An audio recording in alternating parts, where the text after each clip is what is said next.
26년 시험에 합격하신 분들은 축하드리고 아쉽게 고배를 마신 수험생들에게는 위로를 보냅니다.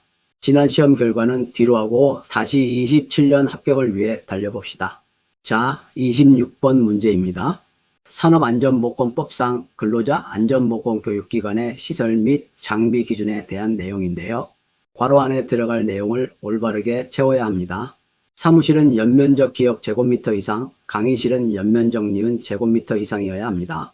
정답은 2번, 즉 기역은 30, 니은은 120입니다. 근로자 안전보건교육기관으로 등록하려면 사무실은 30제곱미터 이상, 실제 교육이 이루어지는 강의실은 120제곱미터 이상을 반드시 확보해야 합니다. 이 수치들은 시험에 자주 출제되니 정확하게 암기해 두시는 것이 중요합니다. 법정 인허가 요건은 숫자를 있는 그대로 정확히 기억하는 것이 필수적입니다.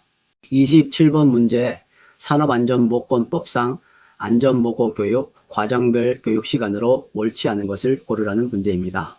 여러 가지 직무와 관련된 교육시간이 주어졌는데요. 정답은 3번, 관리감독자의 안전보건교육 중 채용시 교육은 8시간 이상이다. 이것이 틀렸습니다. 관리감독자의 채용시 교육은 8시간이 아니라 실제로는 해당 직무에 따라 교육시간이 달라집니다.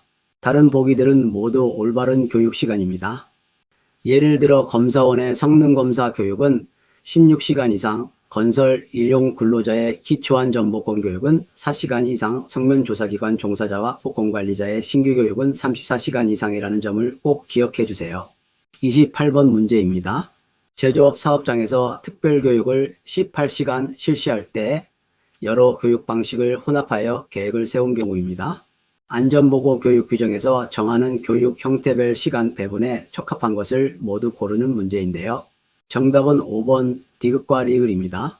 핵심은 총 교육시간의 3분의 2 이상을 집체교육, 현장교육 또는 비대면 실시간 교육 형태로 실시해야 한다는 점과 인터넷 교육은 총 교육시간의 3분의 1을 초과할 수 없다는 것입니다. 18시간 중 인터넷 교육은 최대 6시간, 집체 현장 비대면 실시간 교육은 최소 12시간 이상이어야 합니다. 디귿과 리를 보기는 이 기준을 모두 충족합니다. 29번 문제, 학습자가 교육자의 지휘나 감독 아래에 직접 연습하거나 적용하는 교육 방법이 무엇인지 묻고 있습니다. 정답은 4번 실연법입니다. 실연법은 강의를 듣거나 시범을 본 후에 학습자가 직접 해보면서 기술이나 지식을 습득하는 방식입니다. 예를 들어 소화기 사용법을 배우고 직접 불을 끄는 연습을 하는 것이죠. 이는 특히 실기 습득에 아주 효과적인 방법입니다. 토의식, 강의식, 프로그램, 학습법, 심포지움 등 다른 보기들은 직접적인 실습과 감독 아래 연습하는 개념과는 거리가 있습니다. 30번 문제입니다. 하일리의 사고 연쇄 모델과 스위스 치즈 사고 인과 모델에서 안전사고에 관여되는 원인으로 옳지 않은 것은 무엇일까요? 정답은 4번 천재지변에 의한 사고입니다. 스위스 치즈 모델은 조직의 방어벽에 존재하는 내부적인 결함들이 겹쳐 사고가 발생한다고 설명합니다. 즉, 작업자의 실수, 부적절한 작업 환경, 잘못된 설계, 그리고 폐쇄적인 조직 문화와 같은 내부 요인에 집중합니다. 따라서 통제 불가능한 외부 요인인 천재지변은 스위스 치즈 모델이 다루는 사고 원인과는 거리가 멀다고 볼 수 있습니다.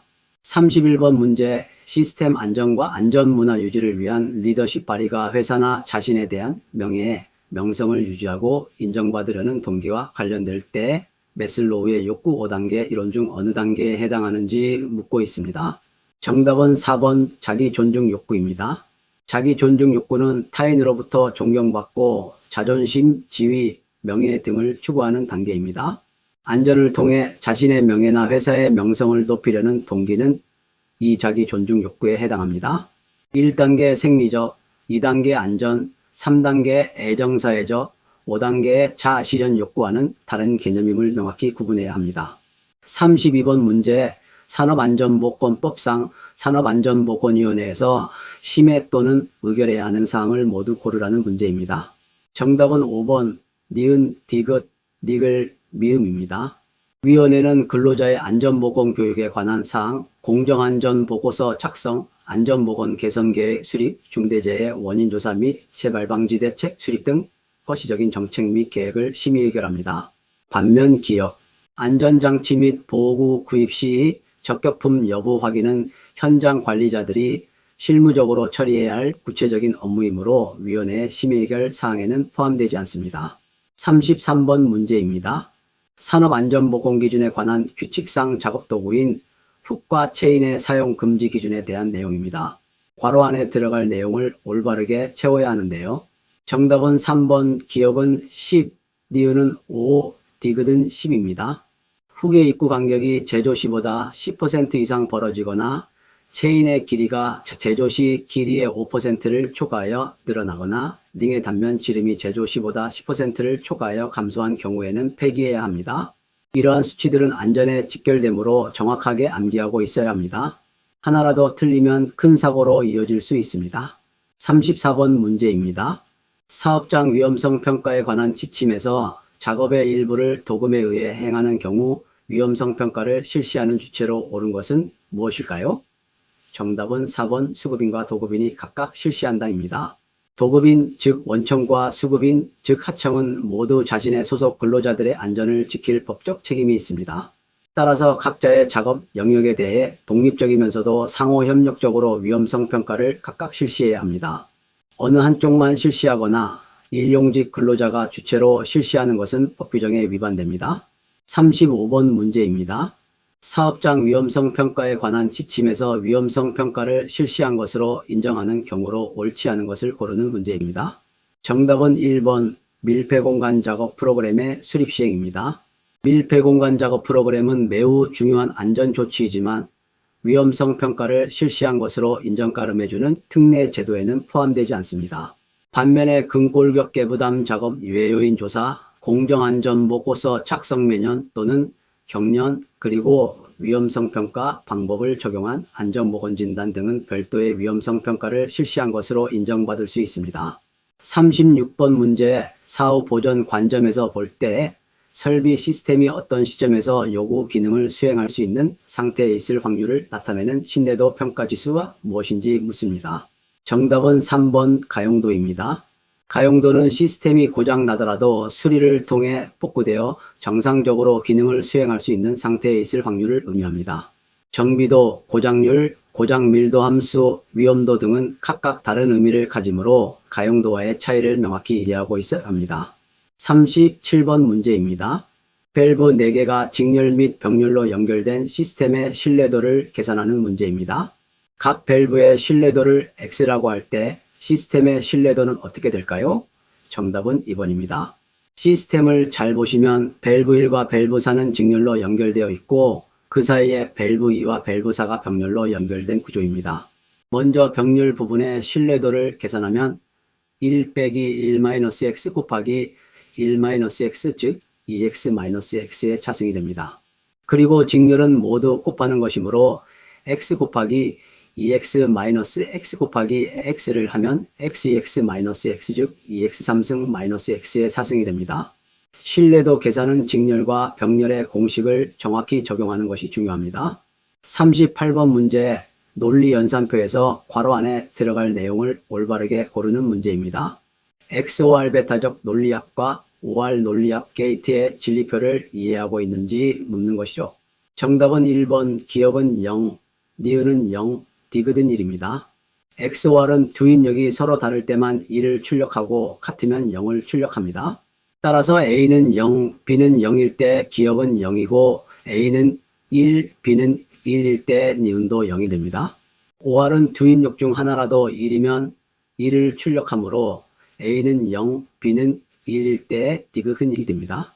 논리 연산의 기본 원리를 확실히 알아두셔야 합니다.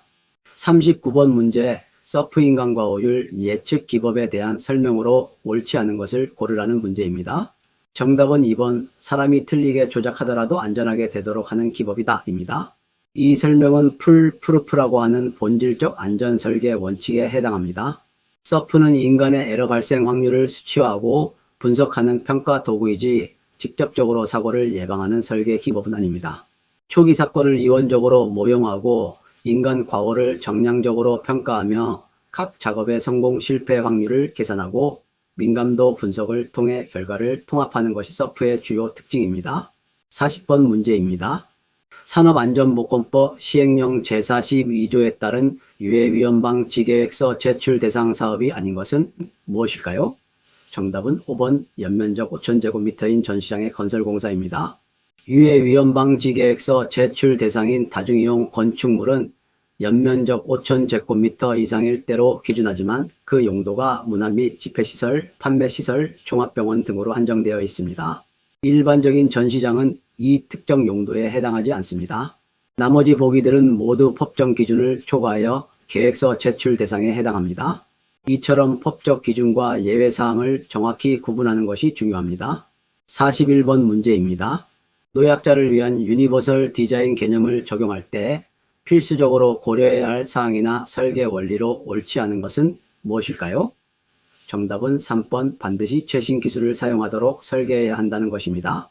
유니버설 디자인의 핵심 철학은 기술의 첨단성보다는 성별, 연령, 장애 유무와 관계없이 누구나 편리하고 안전하게 사용할 수 있는 보편적인 접근성과 공평한 사용성에 있습니다. 최신 기술만을 고집하면 오히려 정보 소외계층의 접근을 방해할 수 있습니다. 사용자의 다양한 특성 고려, 직관적 인터페이스 조작, 장애물 제거, 인적 오류 방지 등은 모두 유니버설 디자인의 중요한 원칙입니다.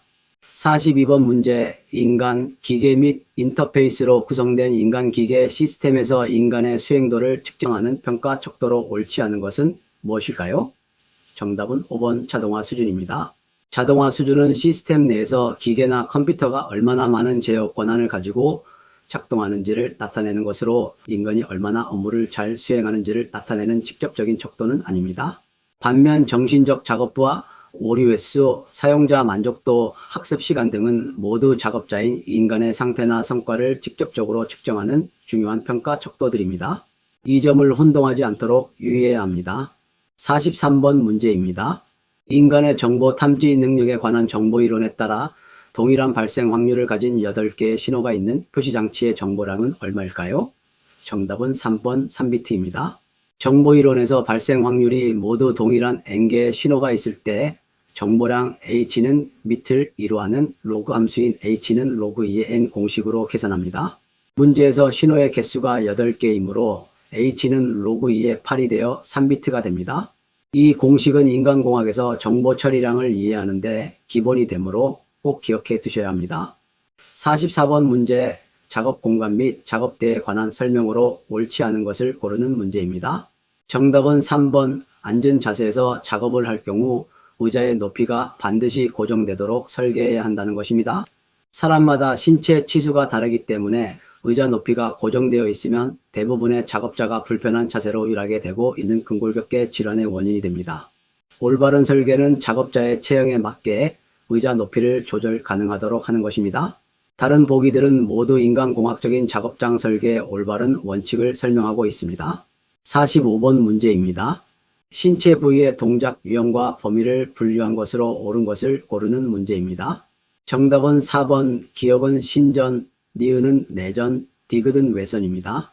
관절의 각도가 증가하는 펴는 동작은 신전 익스텐션이라고 합니다. 몸의 중심선으로 팔다리를 모으는 이동 동작은 내전이고요. 몸의 중심선으로부터 바깥쪽으로 회전시키는 동작은 외선 익스터널 로테이션입니다. 굴곡, 외전, 내선 등 유사한 용어들이 혼동될 수 있으니 각 동작의 정확한 정의를 명확히 이해하고 구분해야 합니다. 46번 문제입니다. 근골격계 질환 유형 중 손과 손목 부위에 발생하는 질환 유형으로 옳지 않은 것을 고르라는 문제입니다. 정답은 4번 회내근 증후군입니다. 회내근 증후군은 손목 부위가 아니라 팔꿈치 아래쪽의 전완부에 발생하는 질환입니다. 원형 회내근이 비대해지면서 정중신경을 압박하여 통증을 유발하죠. 트케르뱅 건초염, 결절종, 가이언 증후군, 바르텐베르그 증후군 등은 모두 손과 손목 주변에 발생하는 질환이므로 회내근 증후군만 해당하지 않습니다. 발생 부위를 정확히 구분할 수 있어야 합니다. 47번 문제입니다. 산업안전보건법상 산업재해 조사표에 관한 내용이 옳게 연결된 것을 모두 고르라는 문제입니다. 정답은 1번 기억입니다. 재해 정보에 상해 부위가 연결되는 것은 옳습니다. 산업재해 조사표는 크게 사업장 정보, 재해자 정보, 재해 발생 계획, 재해 정보 등으로 구성되는데요. 상해 부위는 사고로 인해 근로자가 다친 직접적인 피해 내용을 다루므로 재정보에 속하는 것이 맞습니다. 근무 형태나 휴업 예상 일수 등은 각각 재해자 정보나 요양 정보 등 별도의 카테고리에 기재되므로 다른 보기들은 틀린 연결입니다. 48번 문제입니다. 어떤 사업장의 도수율이 5, 강도율이 5일 때 이 사업장의 종합재해 지수 FSI와 환산 강도율은 얼마인지 묻고 있습니다. 정답은 2번 종합재해 지수는 5, 환산 강도율은 500입니다. 종합재해 지수 FSI는 루트 도수율 곱하기 강도율로 계산합니다. 즉 루트 5 곱하기 5는 루트 25이므로 5가 됩니다. 환산 강도율은 강도율의 100을 곱하여 구하는데 평생 동안의 근로손실일수를 의미합니다. 따라서 5 곱하기 100은 500이 됩니다.